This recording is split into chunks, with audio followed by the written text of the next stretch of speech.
Everyone, this short video is going to introduce you to our third general database, Proquest. So Proquest is a really powerful database. It's kind of the Amazon of databases. If we're thinking about databases as kind of e-stores that you could shop for sources at. You can find Proquest by simply going to the P section under our alphabetical listing of databases, but I also wanted to show you that it's available under general databases. So when we look at general databases, there are three general databases: Academic OneFile, General OneFile, and Proquest. Now, in an earlier video, I already talked about the OneFile databases. Those are formatted with an interface that are basically the same as each other. Proquest is going to be a little bit different because it's a different company, but it's just as powerful. And the other thing to remember is that Proquest is going to have sources that even Academic OneFile doesn't. So there could be a little bit of overlap, but they're really three different databases that provide you three different sources for work. So when you click on Proquest, it should take you to the Proquest database. And as soon as it comes up here, you're going to see that it is someday going to come up. It's very different than the Gale one. It just looks different because it's a different company. So you have the same basic search options, advanced search options. If you take a look at the list of publications, it's going to show you there are 86,000 different publications. This is an enormously large database. This is not a good place to begin your research. This is a great place to find something when you know the specific keywords, subtopics, and emergent themes that you are trying to find information for. It's going to have scholarly journals, books, videos, dissertations, and theses. There are 9 different databases within our Proquest database. But to be very clear, Proquest is much bigger than 9 databases. If you went over to UMD or to a four-year school, their version of Proquest, like the access they've paid for, might be even larger than those 9 databases. So you can search for a specific subject. You can use quotes around search terms. You're really going to have to use those Boolean search strategies instead of the kind of general internet search strategies here. And then there's some information on topics as well. But let's just take a look at what happens if we search for internet privacy, because I want to show you just how large and powerful this is. Just like every other database, it's going to have this autocomplete suggestions that drop down when you start typing in your searches. And then when you do the simple search, you're going to get an extraordinary number of results. This has over 800,000 results for internet privacy. That's much, much larger than anything we found on Gale. That means that you have to do a lot more to sort and filter, because if you'll notice, Proquest does not have that handy little section up at the top that helps you immediately go to all newspaper articles, all magazine articles, all journal articles. So you're going to have to do a little bit more work to kind of narrow down what you're looking for. It's always going to search for relevance, but you can also show it by most recent first. And then you can see what the most recent information is. You can limit it to full text, which is always helpful, especially because you want to find sources we can actually have access to. But you're still going to have over 800,000 results. If you're specifically looking for a peer-reviewed source, you can click peer-reviewed. You can also do that on Gale. Most databases will give you the option of looking at peer-reviewed sources. So that will help you kind of meet that requirement for our assignment. And then you can also look for publication date, subject, language, publication title. These filters are the same kind of filters you would experience in an online store when you're searching for a specific color or specific size. The more you filter, the fewer results you're going to get. You can see up here when I click peer reviewed, we've gone from 800,000 to 87,000. 87,000 is still way too many, but we're getting closer. And then we can look at our publication date. So you could start with the last 5 years, since we have so many sources. 87,000 is a tremendous amount. And it's going to get us down to 43,000. Still, it's way, way too many. And I'm going to go ahead and sort by relevance first, because hopefully that will give us better information.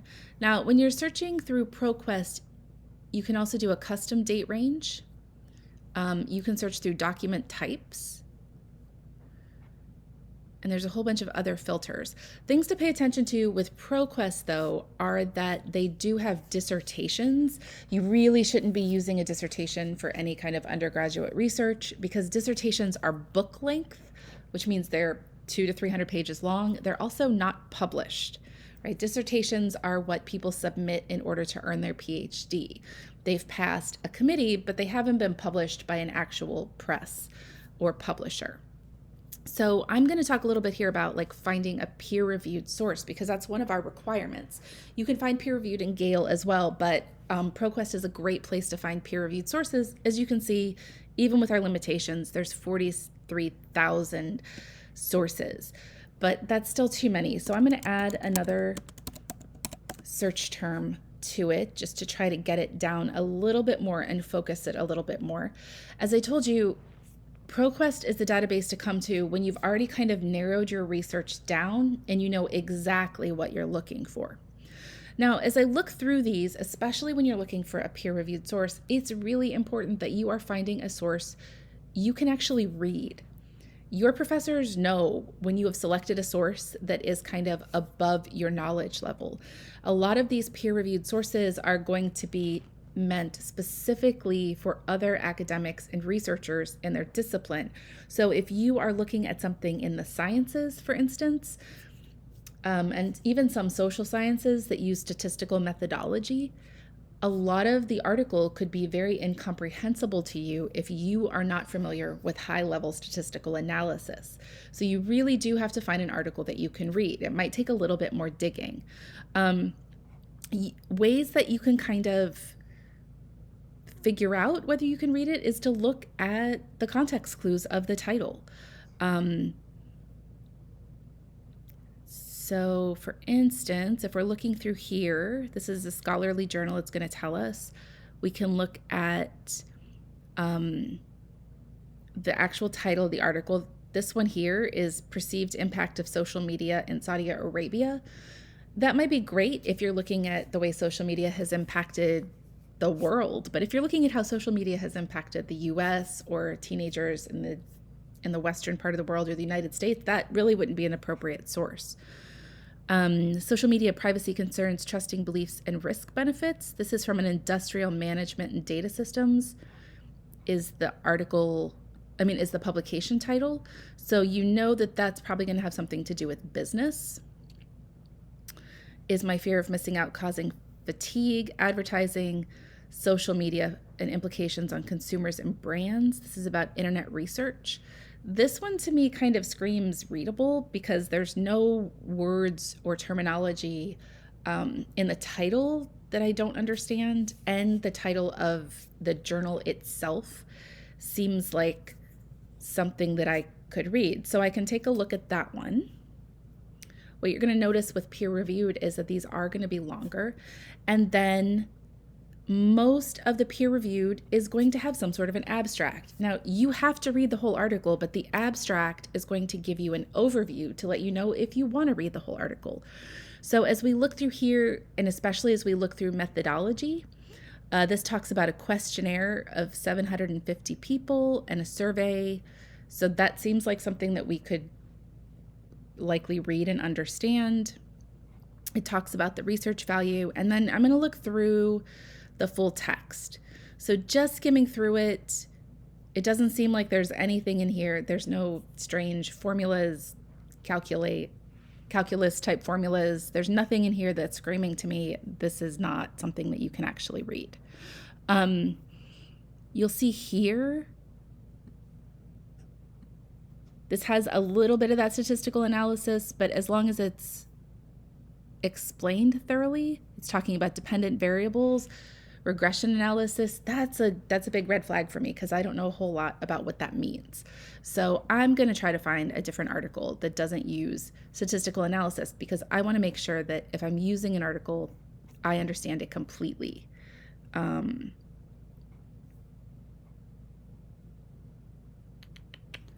So let's see here. It can take a little while to find one that really will work for your topic. So the first 20 of these, I'm kind of thinking they're not really great. So I'm going to add another keyword here. So social media, and maybe I want to look at teenagers. And as you can see, I'm using those Boolean search terms. So I'm not using full sentences. I'm using phrases separated by commas. So here we have teens' use of social media to negotiate offline struggles, Journal of Youth and Adolescence. That sounds reasonable. The pages, this is only a 3-page article. I'm going to take a look and see what it says.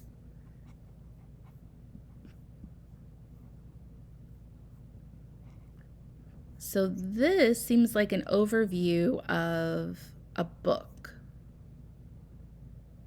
So that's not super useful because a book review is only going to help me find a book. Let's see.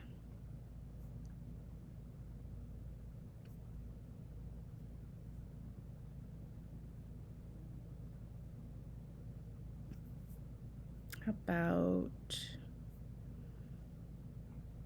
the relationship between online and in-person solicitation and youth outcomes? Well, that sounds interesting. So I'm going to take a look at that one. This one has an abstract, so I know it's an actual article. And this one seems like it might be useful too. So there's a lot of trial and error involved in finding a peer-reviewed article that you can read and really analyze effectively. I would say give yourself 2 or 3 search pages worth. If you're not finding anything, then narrow down your search a little bit more. So this one here talks about the impact of social media on envy. That sounds really interesting to me. So I'm going to click on it and take a look. This one, again, it has an abstract. It gives me an overview.